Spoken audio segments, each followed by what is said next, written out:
This channel does not promote any violent, harmful, or illegal activities. All content provided by this channel is meant for an educational purpose only. ক্যানিংয়ের দিকে নজর রাখবো। ক্যানিংয়ে বৌমার হাতে খুন শ্বশুর, ধৃত অভিযুক্ত বৌমা। পারিবারিক অশান্তির জেরে বৌমার হাতে খুন হলেন শ্বশুর। মৃতের নাম স্বপন সর্দার। ক্যানিং থানার অন্তর্গত রাজাপুর এলাকার ঘটনা। শুক্রবার রাতে বাড়িতে স্বামীর সঙ্গে বচসা। আমাদের সঙ্গে রয়েছেন আমাদের প্রতিনিধি অভিজ্ঞান রয়েছেন। অভিজ্ঞান, কি কারণে এই ঘটনা ঘটিয়েছেন, কিছু কি জানা গিয়েছে পুলিশ সূত্র মারফত এখনো? UEN Jaipur is a perfect target for prospective students aspiring for good jobs, good education with future-ready skills.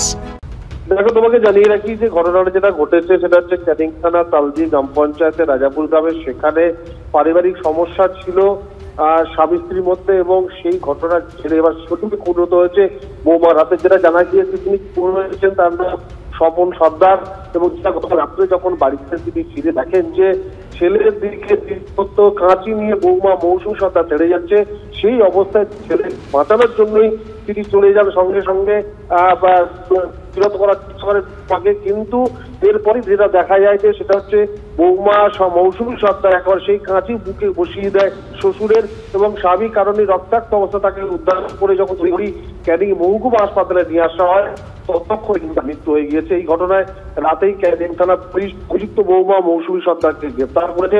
ধৃতকে আজকের আলিপুর আদালতে হবে, এবং শুধুমাত্র একটি পারিবারিক বচসার জেরে বৌমার হাতে শাশুড়ি শ্বশুর, এই ঘটনা কিন্তু রীতিমতো এলাকায় চাঞ্চল্য ছড়িয়ে। একেবারে ধন্যবাদ অভিজ্ঞান। ছেলের মারা যাচ্ছে কাঁচি দিয়ে, আমি বাসন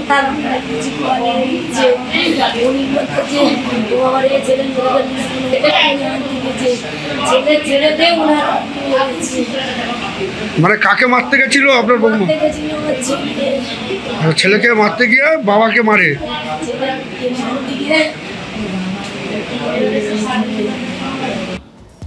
বিজেপি কর্মী অভিজিৎ সরকার খুনে এক প্রাক্তন পুলিশ অফিসার সহ 4 জনকে জেল হেফাজতের নির্দেশ আদালতের। নারকেলডাঙ্গা থানার প্রাক্তন ওসি শুভজিৎ সেন, তৎকালীন সাব ইন্সপেক্টর রত্না সরকার এবং হোমগার্ড দীপঙ্কর দেবনাথের জামিনের আবেদন খারিজ। আগামী 31শে জুলাই পর্যন্ত জেল হেফাজতের নির্দেশ বিশেষ সিবিআই আদালতের। রক্ষকই যদি ভক্ষক হয় তাহলে সমাজের কি হবে, মন্তব্য বিচারকের।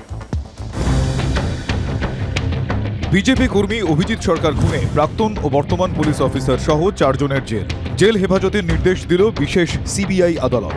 2021 বিধানসভা নির্বাচনের ফল প্রকাশের দিন কাঁকুরগাছিতে অভিজিৎ সরকারের উপর দুষ্কৃতীরা হামলা চালায়। কয়েকদিন পর হাসপাতালে তাঁর মৃত্যু হয়। সিবিআই তদন্তের দাবিতে আদালতে যায় পরিবার। ভোট পরবর্তী হিংসায় 50টির বেশি মামলায় সিবিআই তদন্তের নির্দেশ দেয় হাইকোর্ট। সেই তদন্তে নেমে চার্জশিট দিয়েছে সিবিআই, তাতে নাম রয়েছে 18 জনের। তাদের শুক্রবার হাজিরার নির্দেশ দেয় আদালত। সেই মামলায় বিচারক রোহন সিনহা কড়া মন্তব্য করেন। তিনি বলেন, রক্ষকই যদি ভক্ষক হয় তাহলে সমাজ কি করবে? সমাজ অর্থাৎ আপনি আমি। নারকেলডাঙ্গার তৎকালীন ওসি, বর্তমানে অবসরপ্রাপ্ত পুলিশ অফিসার শুভজিৎ সেনের আইনজীবীর উদ্দেশ্যে বিচারক প্রশ্ন করেন, আপনার মক্কেল ওসি থেকে কবে এসিপি হলেন? ঘটনার 19 দিন পরে প্রমোশন পেলেন, তবে যে কোনো প্রমোশন পুরস্কার হিসেবে দেখা হয়। আপনার মক্কেল কবে বিশ্বজিৎ সরকারের অভিযোগ পেয়েছেন? অভিযোগপত্রতে সইয়ে তারিখটা কাটা হয়েছে।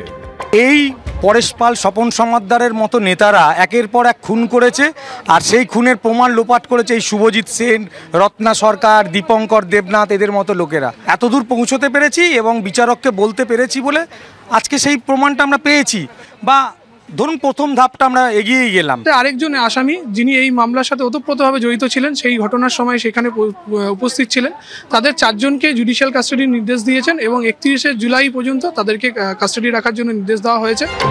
এই দিন তৃণমূল বিধায়ক পরেশ পাল, কাউন্সিলর পাপিয়া ঘোষ, মেয়র পরিষদ স্বপন সমাদ্দারকেও হাজিরার নির্দেশ দিয়েছিল আদালত, কিন্তু হাইকোর্টের আগাম জামিনের মামলা চলায় তারা হাজিরা দেননি। আমি জানি না কোথায় কি হলো না হলো, আমি কিছু বলতেও পারবো না। পুরো রাজনৈতিক উদ্দেশ্যের উপর প্রণীতভাবে 4 বছর পরে আমার নামটা ঢোকানো হয়েছে।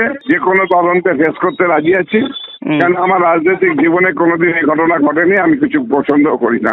যাবো কি আছে, আগেও সাহায্য করেছি, এখনো করবো না, কোনোভাবেই হাত নেই।